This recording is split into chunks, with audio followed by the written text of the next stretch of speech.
નમસ્કાર મિત્રો, આજે ફરી ઓનલાઈન શિક્ષણમાં BSM 3 ઇતિહાસ CC 303 યુનિટ 2 લોર્ડ ડેલહાઉસીની ખાલસા નીતિનું મૂલ્યાંકન કરો. લોર્ડ ડેલહાઉસીનો જન્મ ઈસવીસન 1812માં ઇંગ્લેન્ડમાં થયો હતો અને તે જેકોબ અમીરનો પુત્ર હતો.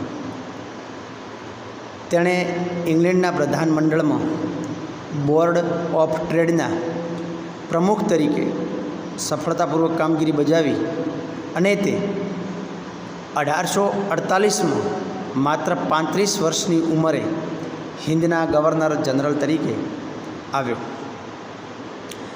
અત્યાર સુધી આવેલા તમામ ગવર્નર જનરલોમાં બ્રિટિશ સામ્રાજ્યવાદના પ્રસ્થાનમાં તે એક શિરોમણી હતો.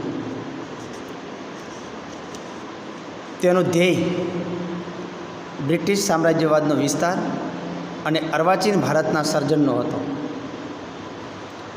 તેથી તો તેને બ્રિટિશ સામ્રાજ્યવાદના એક શ્રેષ્ઠ પુરુષ તરીકે ઓળખવામાં આવે છે. લોર્ડ ડેલહાઉસીનું ગવર્નર જનરલનું પદ અનેક દેશી રાજ્યોના ભોગે બ્રિટિશ સામ્રાજ્યનો જન્મ વિકાસ સૂચવે છે. હિન્દમાં સામ્રાજ્યનો ફેલાવો કરવા માટે તેણે જે નીતિ અપનાવી તેને ઇતિહાસમાં ખાલસા નીતિ તરીકે ઓળખવામાં આવે છે.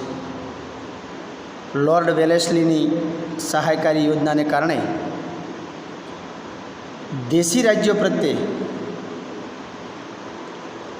જે વહીવટમાં બેદરકાર બન્યા અને અરાજકતા ફેલાઈ તે તમામ રાજ્યોને લોર્ડ ડેલહાઉસીએ કબજે લઈ અને ખાલસા કર્યા અને તેની નીતિ પ્રદેશ લાલસા, બ્રિટિશ સામ્રાજ્યની સુરક્ષા અને વેપારી ફાયદા આ 3 હેતુઓ પર રચાયેલી હતી. આ રીતે તેણે હિન્દનો રાજકીય નકશો બદલી નાખ્યો હતો અને તેણે દેશી રાજ્યોને ખાલસા કરવા 5 માર્ગોની નીતિ અપનાવી હતી. તો લોર્ડ ડેલહાઉસી દ્વારા જે નીતિ અપનાવવામાં આવી હતી એ આપણે અહીંયા આગળ એની ચર્ચા કરીશું. મેઇન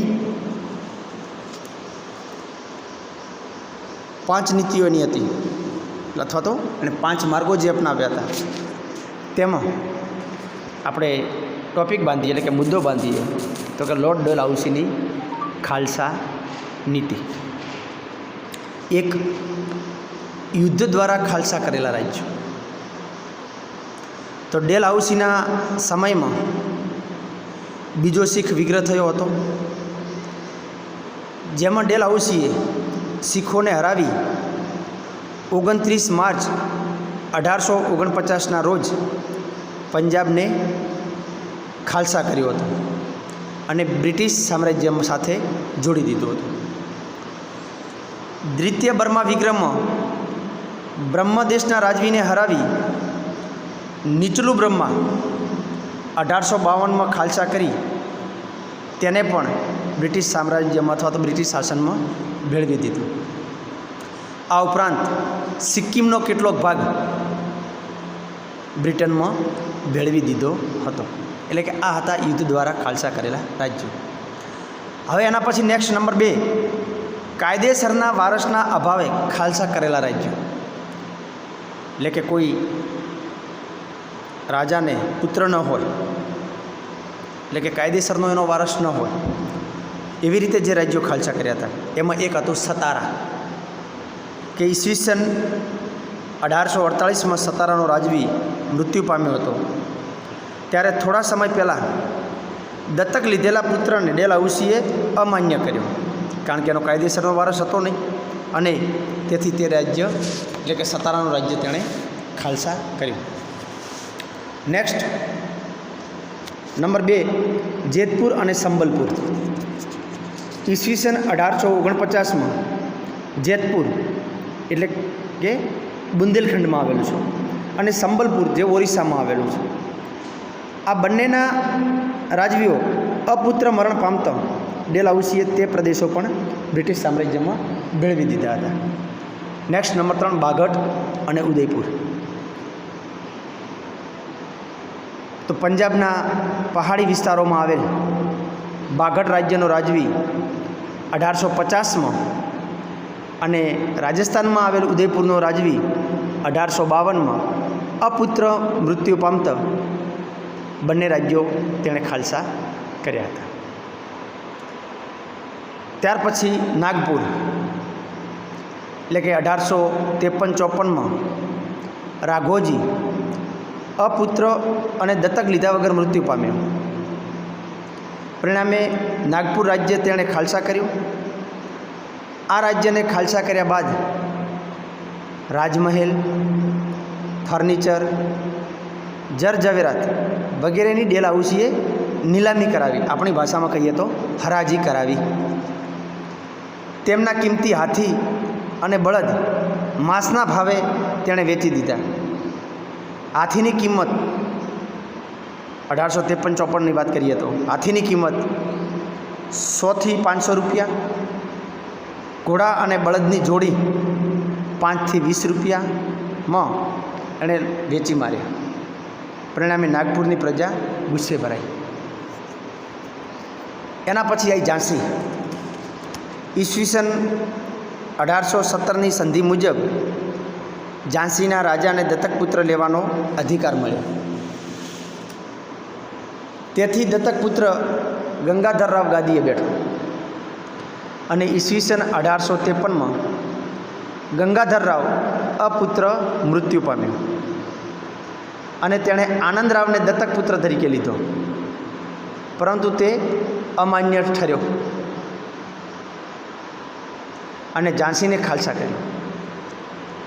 ત્યારબાદ બ્રિટિશ સામ્રાજ્યમાં ઝાંસીને ભેળવી દીધું. ઈશ્વરી પ્રસાદ ડેલહાઉસીના આ કાર્યને અનીતિપૂર્ણ માન્યું અને આનો બદલો લેવા માટે ઝાંસીની રાણી લક્ષ્મીબાઈએ 1857ના સ્વાતંત્ર્ય સંગ્રામમાં અગ્રણી તરીકે ભાગ લીધો. તો આ હતા કાયદેસરના વારસના અભાવે ખાલસા કરેલા રાજ્યો. એમાં સતારા, જેતપુર અને સંબલપુર, બાગટ અને ઉદયપુર, નાગપુર અને ઝાંસીનો સમાવેશ થાય છે. એના પર પછી નેક્સ્ટ મુખ્ય મુદ્દો નંબર 3, ગેરવ્યવસ્થાના બહાના હેઠળ ખાલસા કરેલા રાજ્યો.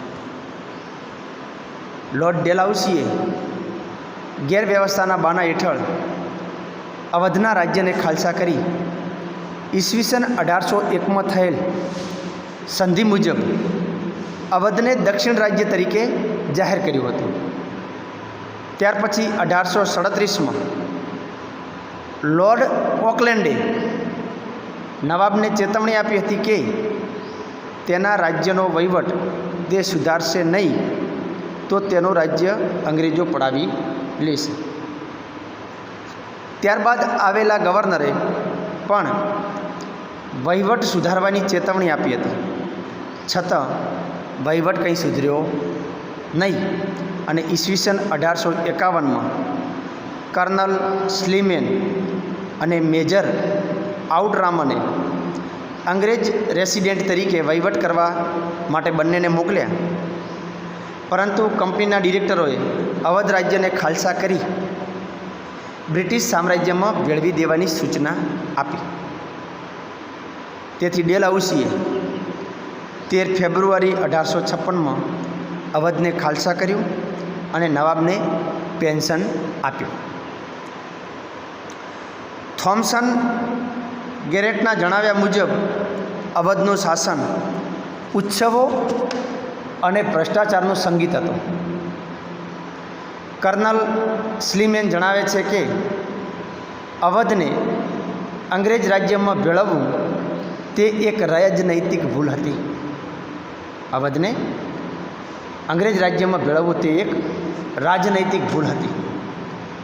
આ રાજ્યને ભેળવવાથી બ્રિટિશને આવા 10 રાજ્યો જેટલી કિંમત ચૂકવવી પડશે અને અંતે સિપાહીઓનો વિદ્રોહ ફાટી નીકળ્યો, તેથી તેની ભવિષ્યવાણી બીજા જ વર્ષમાં સાચી પડી. નેક્સ્ટ, વર્ષાસન એટલે કે સાલિયાણા અને ખિતાબો બંધ કરી ખાલસા કરેલા રાજ્યો. ડેલહાઉસીએ દેશી રાજ્યોના મહાન રાજ્યોના પદ, પેન્શન, ખિતાબો છીનવી લઈને બ્રિટિશ સામ્રાજ્યનો વિકાસ કર્યો.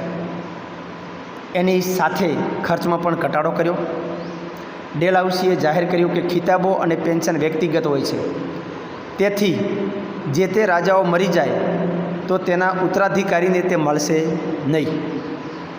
તે મુજબ 1853માં પેશવા બાજીરાવ બીજાનું મૃત્યુ થતાં તેના દત્તક પુત્ર નાના સાહેબને 8 લાખનું પેન્શન આપવાનું બંધ કર્યું. આ ઉપરાંત 1853માં કર્ણાટકના નવાબનું મૃત્યુ થતાં બીજા કોઈને પણ નવાબ ન બનાવવામાં આવે. આ રીતે ડેલહાઉસીએ બ્રિટિશ સામ્રાજ્યનો વિકાસ કર્યો. અને નેક્સ્ટ નંબર 5, દેવા પેટે છીનવી ખાલસા કરેલા રાજ્યો. હૈદરાબાદમાં નિઝામના રાજ્યોમાં અંગ્રેજોનું લશ્કર હતું. તેનો ખર્ચ નિઝામને ભોગવવાનો હતો. અંગ્રેજ લશ્કરનું કામ રાજ્યમાં શાંતિ જાળવવા માટેનું હતું. તેથી આ રાજ્યના બરાડ પ્રાંતમાં શાંતિ સ્થાપવા માટે વધારાનું લશ્કર રાખવું પડશે તેવું અંગ્રેજોએ જણાવ્યું હતું. તેથી નિઝામ પર લશ્કરના ભરણપોષણનો ખર્ચ વધતો જતો હતો.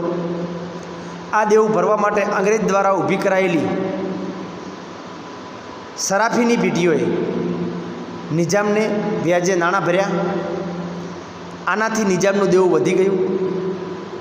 તેથી ડેલહાઉસીએ 1851માં ખનિજ સંપત્તિથી સમૃદ્ધ એવો બરાડનો પ્રદેશ ભાડા પેટે માગ્યો. આ ઉપરાંત 80,000 પાઉન્ડ રોકડા માગ્યા. આટલી મોટી રકમ ભરવા માટે નિઝામ અશક્ત હતો, જેથી તેનો પ્રદેશ પણ ખાલસા કર્યો. કારણ કે નિઝામનું હૈદરાબાદમાં શાસન હતું